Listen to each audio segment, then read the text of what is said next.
Hello and welcome to the Turf. I'm Brenna Green. Josh gonna be pinch hitting for us as we're still awaiting a new weekend sports anchor. And Josh, I gotta say, that Open, I watched that Open earlier this week. I teared up a little bit. Because it was like, oh my gosh, we are finally back to normal high school football in the fall. It's back here around the Inland Northwest. Yeah, I was getting pumped watching it too. That's my first time seeing it. Definitely a weird spring for Washington football, but now they're back on track, and so are we. So let's show some football. Yeah, let's do it. Shall we? Okay. Yeah. We're going to start with Central Valley and Wenatchee's Eastmont. This was an instant classic tonight. We were there for another reason, but we're going to get to that in a second. CV turned the ball over 3 times in the first half of the first quarter. Eastmont will capitalize. Gunnar Peterson gets the Cats on the board for a 7-0 early lead. Then after a botched punt, Wildcats back in business. Ivan Corona takes it to the house. The stunned Bears found themselves trailing 14-0. They bounced back quickly to cut the lead in half. Zach Abshire up the middle from a few yards out. CV would trail the entire game by as much as 19, but they somehow make a game of it. Fast forward to the fourth, 10 seconds left to play. CV down 8, and they get the score that they need. Luke Abshire to Nick Sanders. A 2-point conversion would tie it. They give it to Abshire. He's ruled down just shy of the goal line. You be the judge as we take another look. Hard to tell, but it looks like he twists and lands on a tackler before launching himself across the goal line. At any rate, he's ruled down. CV goes down at Eastmont after a great comeback, 33-31. Wow, that's a tough one. Gonzaga Prep taking on U-High Prep, taking on the lead, basically the lead early on with quarterback Ryan McKenna taking off for his first TD. Prep's defense was a wall as well. Look at this. Kaz Melzer with a sack there, followed by Luke Miller with another sack there. U-High, though, answers late in the second quarter with an interception only to be stopped. Check out this tackle. Yeah, let's see it. Yeah. Stopped there, right there it is by Bye-bye, see ya. Nick Banky with that beauty, who then delivered, by the way, the last points of the half. There he goes. First half ended 21-0 G Prep. The Bullpups took home the win 40-0. Well, since Mead was at home tonight, Mount Spokane had to be on the road. Tonight they were in Cheney. You can see the student section stoked to be back in the stands. This one was all Wildcats. We're going to take you to the first quarter. Mount Spokane is already up 7-0 from midfield. Kellen Flanagan tosses it to Jordan Sands. Look at him fight for every last inch. Love it. Pushing his way into the end zone. Touchdown Cats 14-0. Hey, Mount Spokane, by the way, was dominant. Look at this. Very first place in scrimmage, forcing Cheney after multiple penalties. That's a safety. See that? 16-0 Mount Spokane. We're in the second now. Cheney looking for some momentum.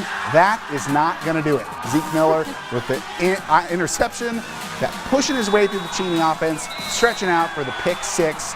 And unfortunately for the Blackhawks, they would fumble on their very next play, leading to this beauty. From quarterback Jamin Smith to Reese Shorman. Should be Reese Sugarman.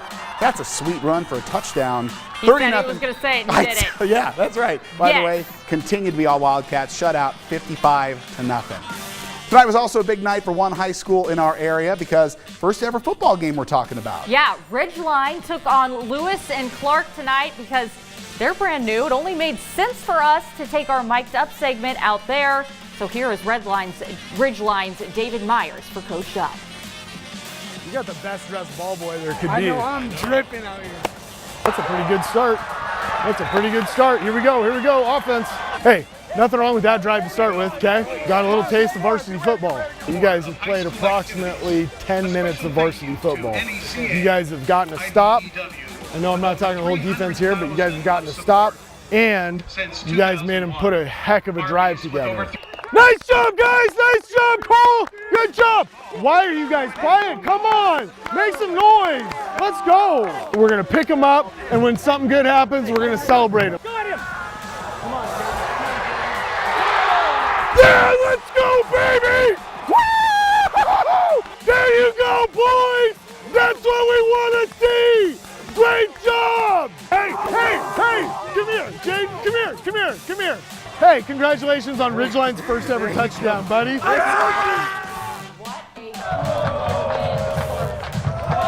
Lost, but still an awesome game. Starting up at Mead's brand new stadium as they hosted Ferris. It was a low scoring game, 7-3 into the first half. It stayed that way. Ferris taking a knee to end the game.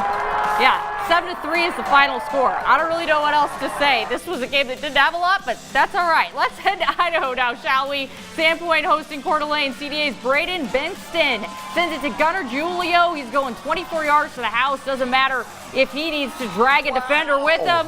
He's getting it done. 7-0 CDA, 8:36 in the first. Benston picks up another passing touchdown in the second quarter. This time it's to Rob Collier, 14-0 Vikings. Later on in that second quarter, Sandpoint has their ball on the 26-yard line. That's a fumble, folks. Tanner Langley is seeing straight cash, homie. 74-yard fumble return. That's a touchdown. 21-0 at that point. However, Sandpoint would then only allow 3 more Vikings points, but it was not enough. Coeur d'Alene hangs on to win 24-22. Post Falls made the over 400-mile trip to Rigby, and it was a Trojan versus Trojan war in East Idaho. Rigby takes the lead a couple of minutes into the game. Lucas McCullough takes a handoff, 14 yards for a touchdown. The top-ranked team in 5A was not done scoring in the first quarter. This time, Rigby does it through the air. Tiger Aldolfo finds Coleman Lords wide open down the sidelines. What a name. Yeah, right? He dives in for the 6. McCullough gets the rock again, gets the end zone again. You get the picture. Rigby pours it on in the second half and goes on to win 49-14. If your name is Tiger, you better be scoring. Hey, remember we told you we're going to show you why we went out to Wenatchee tonight earlier in the show? We'll tell you why after the break. You're going to want to see this. We promise.